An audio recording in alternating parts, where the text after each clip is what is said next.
I'm wondering if I've made it obvious enough what the next video is. What the hell are you looking at, Davey? The year is 1948. I am not born yet. Oh my god, that's like a long time ago. And the final details are being put into place to put a new sport into the American atmosphere forever. The National Association of Stock Car Auto Racing, otherwise known as NASCAR. And there are people much better qualified than I am to give you a history of this sport in its entirety from the beginning to where we are today. There are people who dedicate their entire channels to this kind of thing. But to give my best shot at it, in the 1920s, people started tuning their cars to outrun the police, to bring liquor to places where it was still illegal while Prohibition was still in effect. When Prohibition got repealed, all of these people were sitting around with tuned-up cars and nothing to do with them. So what did they decide to do? They decided to race them around on tracks and dirt and beaches and all these other fun places, sometimes for money, sometimes without any rules at all, and sometimes people would be declared the winners and champions in specific leagues all around the country, but there needed to be a unifying body. So, a guy by the name of Bill France Sr. decided to make a unifying body, along with a couple of the main drivers who had entered into the sport up to that point. Now, in the very earliest days of the Cup Series, it was called the Strictly Stock Series, when drivers were still driving cars that looked like this. Oh, come on, how do you even change the tires on that thing? And the league would continue in such a manner for the first 24 years of its existence under the name Grand National Tour. But then, in 1972, NASCAR was approached with a title sponsor, their very first title sponsor, Winston Cigarettes. The top echelon of NASCAR would continue to be called the Winston Cup Series until 2003, when they were changed over to Nextel, the cellular company? And then in 2007, they were acquired by Sprint, so it would be the Sprint Cup Series. Well, that hardly counts. But then the deal ended in 2016, only to be taken over by Monster Energy Drink. No, yeah, that tracks. In 2019, Monster Energy would refuse to renew their contract to remain the title sponsor for the top echelon, so it is still, to this day, only referred to as the NASCAR Cup Series. And there's a couple of other series, we don't have time to talk about that here. Moving on. The meat and potatoes of the Cup Series is the point system. How do you determine a champion at the end of the year? Well, looking at the world's most accurate source of information, Wikipedia, we can see that a lot of different point systems have been used in NASCAR's lifetime. But one of the most bonkers ones is the very first one. For the first 3 years of competition, NASCAR used a point system that was determined by how much money the driver won in a given race. I mean, is this what capitalism looks like? Now, money was still being used as the points determination in the 50s and 60s, and at one point in 1974, when another points system had already been transitioned to, they just decided to go back and try money again. Now, the Southern 500 was the highest paying event every year for the early editions of NASCAR, and it consistently paid out $25,000. Which in today's money is just a little bit more than $230,000. Not a lot by modern sports competition standards, but a hell of a lot of money nonetheless. I mean, I could buy 2/3 of a house. Now, in the transition period from the Grand National Series to the Winston Cup Series, a mileage-based system was used, and this is a little bit more reasonable. You can tell that longer races merit more points, but they wouldn't nail this system until 1975, when NASCAR finally got their shit together and introduced an equal points per race end-of-year point system, the Winston Cup Series points. The FIA had already perfected this formula with Formula One over in Europe. When it finally came down to bringing equal points to the United States, there was a lot of rejoicing to be had. From the time that it was the Winston Cup Series all the way until it was the Sprint Cup Series in 2010, drivers would earn points based on their finishing position to a different degree depending on where they finished. Now, in the middle of the Sprint Cup era, NASCAR decided to tweak their point system just a pinch by making an inverse finishing position order of points, where the winner would earn 43 points, which was equal to the maximum number of cars in any given field. In 2016, the field was shortened from 43 cars to 40, so they followed in kind with the winner earning 40 points and the last place earning 1. But it wasn't until 2017 that we got the points that we now have today. In 2017, when the Cup Series became the Monster Energy Cup Series, and all the way on through the present day, stage points were awarded for drivers who finished in certain positions in the middle of a race. Now, I'm not going to get into the logistics of stages and how many drivers and fans and teams despise stage racing for what it represents in a sport where you should be running continuously from beginning to end, being interrupted by mandatory cautions for the sake of an entertainment value added to the sport when it doesn't need to be. I'm not going to get into that.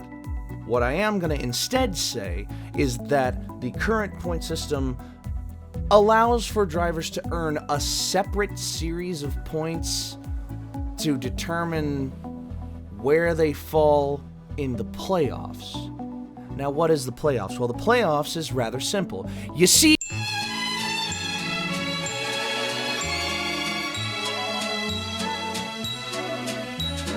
and then you finally have one more race at the end of the year with only those 4 drivers, and whoever finishes the best out of those 4 is the champion.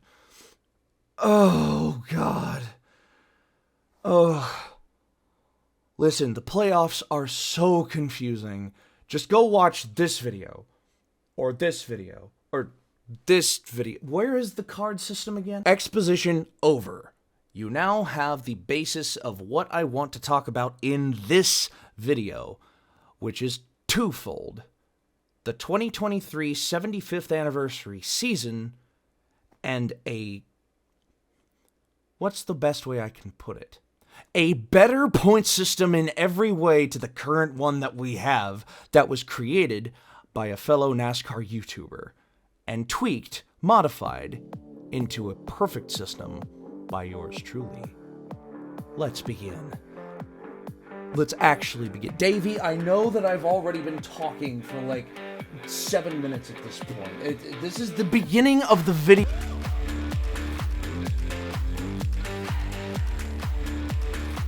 Now, the sight gag was nice and all, but I need to be in a little bit more comfortable surroundings to continue this video, so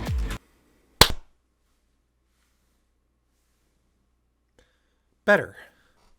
Oh, hey, Ross. Well, to get it out of the way, why don't we begin with a quick recap of the season itself? Seems like a good place to start as any. NASCAR celebrated its 75th anniversary in 2023, and they did it in a big way. Ricky Stenhouse has won the Daytona 500. Let me tell you, that's been a long time coming. And Larson up the racetrack in traffic, and he collects Priest. Yep. Grab somebody, it's going to come back the other way. And tempers overflowed. It has been 60 years since a driver has won in their series debut. Well, through turn 11, Shane Van Gisbergen has been perfect. He comes to the checkered flag. He's won the very first street race in NASCAR. Big push coming now for Harvick. Oh, and around goes a couple cars. Priest upside down. He's barrel rolling through the grass. So are these fans motivation for you? There's a lot of boos out there. I beat your favorite driver. And who would that be? All of them. In the very fleeting time that I have been coming back to NASCAR full-time watching and enjoying, 2023 was one of my favorite seasons I have ever seen. Period. 2023 saw drivers break incredibly long losing streaks. It saw drivers return to victory lane after only a year, and it saw some drivers who made historic finishes and wins that had never happened in NASCAR for 60 years. Truly a golden celebration of the 75th anniversary of any sport.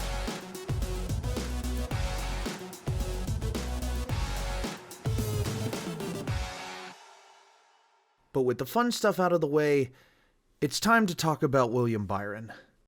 And I will do that by simply saying this. William Byron won 6 races in 2023, his best season that he has ever had.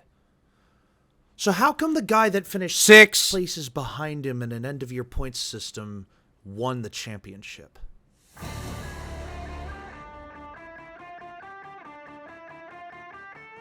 Now, this is not to bash Ryan Blaney at all. I think he was a perfectly acceptable driver this season, but the numbers just don't even compare. Fellow NASCAR YouTuber Jarrett the Iceberg Lundberg keeps track of the NASCAR Cup Series points in terms of their Winston Cup points standings, and taking a brief look at this chart, you'll see that William Byron sits very comfortably atop them with over 5,000 points gained.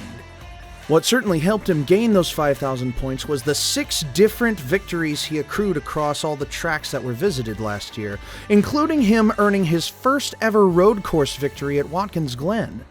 And then you take a look at the chart again and see Ryan Blaney sitting in a paltry 7th. But to his credit, if he were going for style points, he would have hit the jackpot, with a win at Charlotte in the Coke 600, a win at Talladega in the Yellowwood 500, one of the most popular races of the year, and a win at Martinsville in electrifying fashion to make it into the championship race. But unfortunately, whether for good or for bad, NASCAR doesn't award style points.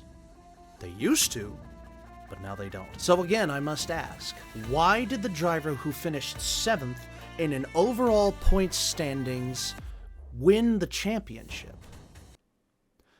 NASCAR has a little bit of an entertainment problem. In 2003, driver Matt Kenseth did the unthinkable. He won the NASCAR championship, but only won 1 race. What was even more unfathomable at the time is that Ryan Newman won 8 races and finished 6th.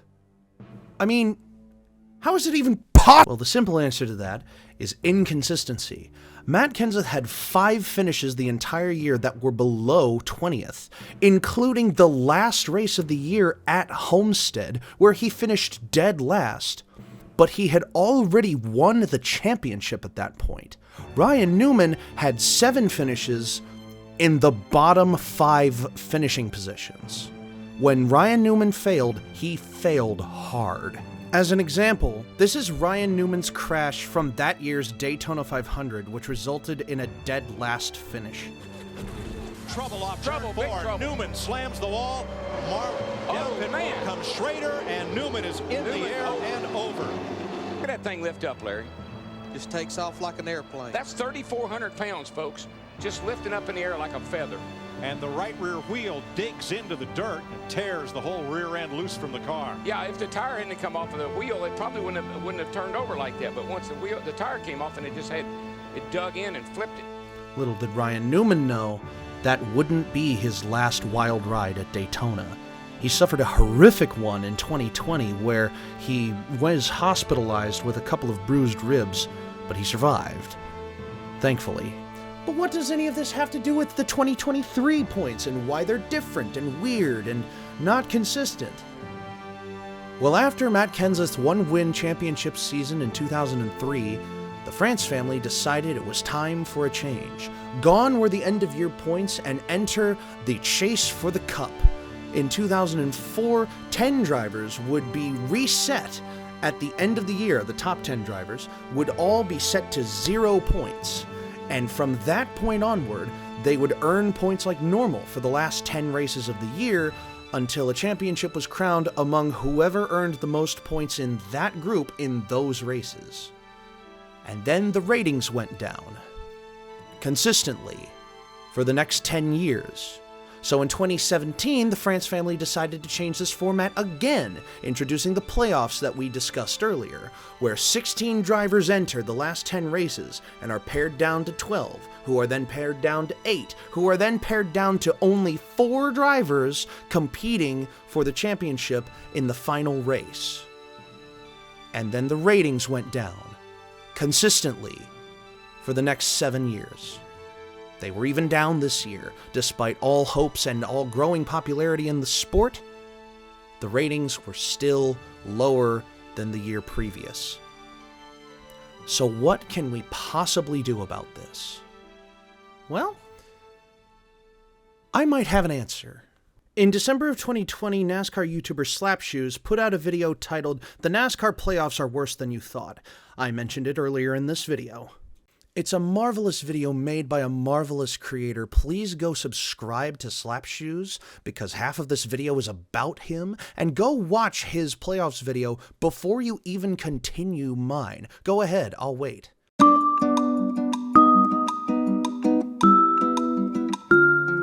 Good, you're back. A lot of his points that were made in that video still stand to this day. Honestly, it's surprising how ahead of its time, even back then, it is now. Does that make sense? Slap, please don't watch this. I'm so embarrassed. Towards the end of the video, Slapshoes offers us a potential solution.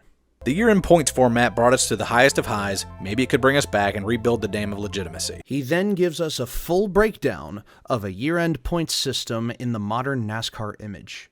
For my format, I'm putting 10 points between first and second, then 5 points between every other position. If you win, that's 200 points. But I'm also bringing back bonus points. 5 points for leading a lap, 5 points for leading the most laps, 5 points for winning the pole on qualifying day, 5 points for the fastest lap of the race, 5 points for the fastest 4-tire pit stop of the race, and I'll even keep stages around for 5 points for first, 4 points for second, and so on. This system not only encourages drivers to race up front all year, but all throughout the race as well. With so many points available, it'll be interesting to see what strategies get cooked up in the crucible of competition. I remember the day after I watched that video for the first time.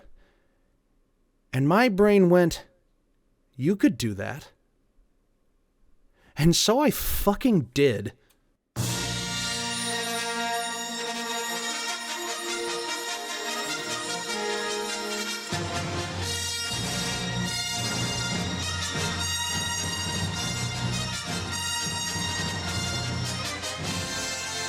I have taken Slapshoes' formula for a perfect NASCAR point system and perfected it. A lot of time has been put into this spreadsheet that I will never get back because I am so autistic when it comes to NASCAR and how its points are scored. I'm going to take you on a rundown through as much of the sheet as I possibly can without boring you to death. If this is the point where it sounds like, oh, no way, I can't do that, then go ahead and go, because that's all the rest of this video is. Oh, God, please enjoy. Ladies and gentlemen, I present to you the NASCAR Slapshoes points system. Slapshoes, if you ever watch this, please know that this is 100% your idea first. I hope that you can find some enjoyment in somebody taking your work, making it different, and I made some changes to it. I hope you don't mind. So, what in the world do we have going on all over the place here? Well, for starters, we have this is a completed version of the spreadsheet for the 2023 year. So I have where a driver actually finished in the Cup Series on the far left, and their final position on this spreadsheet directly next to it. And then you have all of the full-time drivers in like finishing order at the beginning of the year. They're in alphabetical order. Now, you might be asking what all these colors are for. I'll explain those when I get a little further down this sheet. Then you have the team that the driver is on, you have the number of their car, you have how many points behind the leader of this point system they are, you have what's the difference in points between individual drivers, and you have their point total. And next to all of that, you have every race tabulated by hand and how many points each driver gained. And you're going to see a lot of colors. I told you I'm going to explain those colors in just a little bit. Moving a little further down this page, you have part-time drivers. But Dippy, why is Chase Elliott at the top of this list? He's classified as a full-time driver. I don't call you full-time if you miss 6 races in a year and are docked points in one of those races because your car had illegal parts on it. You're not full-time, you're part-time. I have made that executive decision for Alex Bowman as well because he missed 3, technically 4 races with the All-Star race. Same thing with Todd Gilliland, who did not have his seat guaranteed to him. And same thing with Noah Gragson, who literally got canceled in the middle of the year and had to have drivers fulfill his spots. And then you have what I like to call the NASCAR Slapshoes Honorary Best Guest Award, which is literally a tabulation of every driver that only ran like 1 or 2 races. Every driver that hopped in a new like part-time car, or literally a spare car, in this case Trackhouse Racing's Project 91, Colleague Racing's number 13, Beard Motorsports only ran a couple of races and they ran with a couple of drivers, and so on and so on and so forth down this list. The winner of that award for 2023 was Shane Van Gisbergen, for obvious reasons, winning a race in his debut. And then underneath that, I have whether I personally attended a race and whether or not a majority of the race was fun to watch, or if there was one moment in a race that I liked. If a box in that row is blank, I didn't enjoy watching it. It's just the hard truth. These colors that I was telling you about earlier all mean something. These colors indicate winners and earners of highest points during a race. I have these two as separate categories because the way that the bonus points are set up, some drivers that win their race will not earn the most points. Kyle Busch won Auto Club earlier, the second race of the year. Kyle Busch won, but Ross Chastain performed so well that he earned more points than Kyle Busch did. You have colors for whether a driver was injured or they had a health waiver for one race, a la Chris Buescher at Gateway Raceway Park, or I think it's called Worldwide Technology Raceway now. He had COVID last year when he ran that race. He was given a health waiver of 0 points. If NASCAR allows that, I'm willing to allow that. I had to make a penalty box for a winner because after the Phoenix race, William Byron and 5 other cars were found to have tampered parts. So William Byron won the race, but he was penalized, which I knock off a flat 50 points for penalties. If a driver was suspended for a race or they earned a penalty that disqualified them, they earned 0 points. If they were disqualified post-race, they are, like in the actual system, moved to the bottom of the results, which is a whole nother can of worms for for races that I have to manually go back and adjust every single points value after a race has already taken place. If a box is black, they did not qualify for that race. I mainly use this for the All-Star race at North Wilkesboro. This is simply because not every driver is going to make it to North Wilkesboro. So they DNQ. I haven't seen any other driver that just straight up DNQ'd for a race, so I don't really use it for that other purpose. And then these green boxes symbolize the playoffs. So in the latter half of this chart, all of these little green boxes in the main drivers columns represent the actual NASCAR playoffs and how far some people in the playoffs are when they start and where they end up when they finish. And you'll notice this little 201 in this box that didn't even win the race won the championship by way of its being this light green color. And that box is indeed Ryan Blaney, the true NASCAR Cup Series champion, finished with almost the same amount of points that William Byron earned in the NASCAR Winston Cup points, but more than 600 points below William Byron in this system. I then have some personal number blocks for driver names and numbers that I personally follow and enjoy. If they're this color, I like them, I watch them in a given race, I hope they win. My favorite drivers are included in there. If they are this color, they are my mother's favorite drivers. I can't root against them because mom likes them. Honorable mentions are people that I would have on my like list if I didn't limit it to 10 drivers. And my dislike list, obviously, is drivers that I'm not necessarily rooting for in a given race, if you catch my drift. I have a little info box with notes for the end of the season. The champion from the slap points last year was Chase Elliott, which is another discrepancy because Joey Logano won the Cup Series championship last year. I rated last season an 85 out of 100. I thought it was a fantastic season.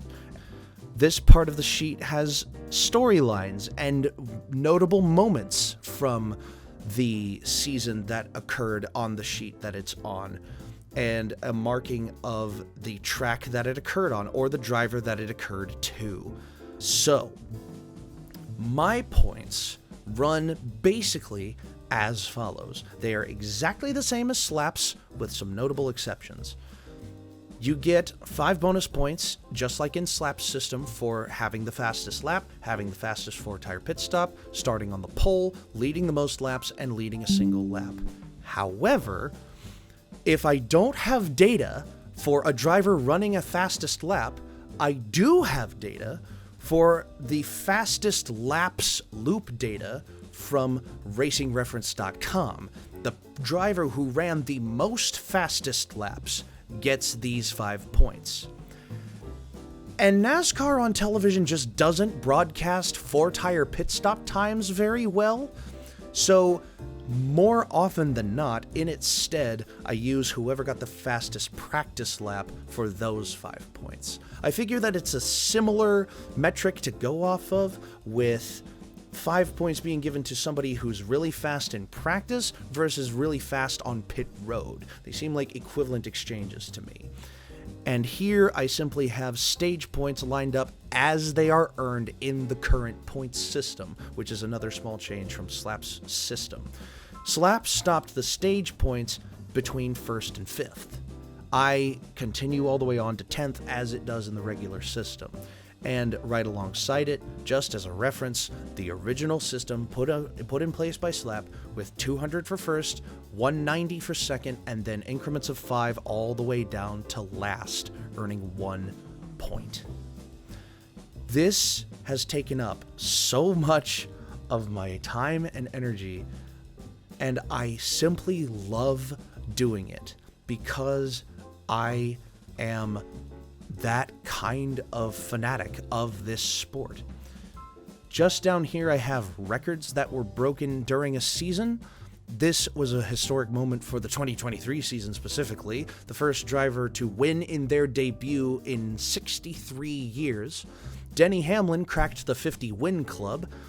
Kevin Harvick secured 8th all-time in Cup Series starts, meaning that he has started more races than all of the other drivers who have ever sat in a car for the Cup Series of NASCAR, minus 7 of them. That's, in and of itself, an accomplishment. And just because I wanted to give Ryan Preece something on this list, I gave him the most cannon rolls in a wreck in the 21st century for his gruesome Daytona summer race crash. He is a real hero for that, honestly. Like, seriously. He was a real trooper. He raced in the next race with burst blood vessels in his eyes. Like, just like Davey Allison did in the 90s. Down on the bottom of the list, I do tabulate the actual Slapshoes fantasy playoffs. These are literally just to keep track of the actual real playoffs in the same sheet as an end-of-year points system. A fantasy playoff grid that is updated with every round, a full fantasy playoff grid that I predict at the beginning of the playoffs, and the actual playoffs, where all of the colors from the playoff color blocks are used, and giving the season an overall score, I gave it a 79. I figured that this year was slightly worse than last year in terms of variability, in terms of races that actually meant something versus races that didn't really matter, in my opinion. There were more down moments this season than there were ups, in my opinion. But the whole season as a whole, being the 75th anniversary, was a huge up for NASCAR, and I appreciated the stuff that they did for their anniversary. And really, that's the whole sheet. I mean, I would say you can pause and read all of the statistics right here, but you would need to zoom in on your screen for that. There's just so much here that can be gone over, that can be looked at. Anomalies and fun moments in races all laid out in just little numbers and colors on a spreadsheet. And it's all because of you, Slapshoes. You inspired me to do this. I would never have done a thing like this had it not been suggested to me in the way that you suggested it. I had an opportunity to go to Talladega in 2022, the Talladega Fall Race, the Yellowwood 500. And when I was there, I met Eric Estepp, Jarrett Lundberg of the Iceberg, and a couple of other NASCAR content creators that I have admired ever since I started watching the sport again. And they told me that you were there, but I didn't get to meet you. You are one of the main reasons that I started watching NASCAR again. Truly. And I can't thank you enough for that. Although I wish I could have when I went to Talladega that day. And I'm still waiting for my opportunity to do that. With the situation that I'm in now, it's a little hard to even go to a given race, let alone a race that you might also be able to attend. But if it were possible at all, I would love to do a video with you. I don't know what, but your idea of a points system that would improve NASCAR impacted me so deeply that I went and actually did it and named it after you. In the beginning, I followed your format as closely as I possibly could, right down to the stages and the points given, and looking up pit stop times and failing and coming up with a sheet that was even more primitive than this in its infancy. And there's really nothing else I can add after this point other than thank you to Slapshoes, to Out of the Groove, Eric Estepp, the Daily Downforce, all of the NASCAR creators on this platform that I have watched that got me back into a sport that I loved when I was a child, and that I now love even more than I ever did. This video has a very similar ending to my original I'm a fan of Thomas video, in that I just have laid bare my soul and my work for all to see. And most of you are probably not even going to reach this part. But if you did, thank you. I appreciate that immensely. And if you have any interest in this sheet, having one of your own, Slapshoes, if you want this sheet, I will find a way to send it to you. But if not, then I hope my, frankly, terrifying amount of work will not fall on deaf ears. So, thank you so much for watching. I've been Dippy. The Daytona 500 is in 3 weeks. and I cannot wait to start another season of the Slapshoes points. Till next time, thank you so much for watching, and you have a wonderful night.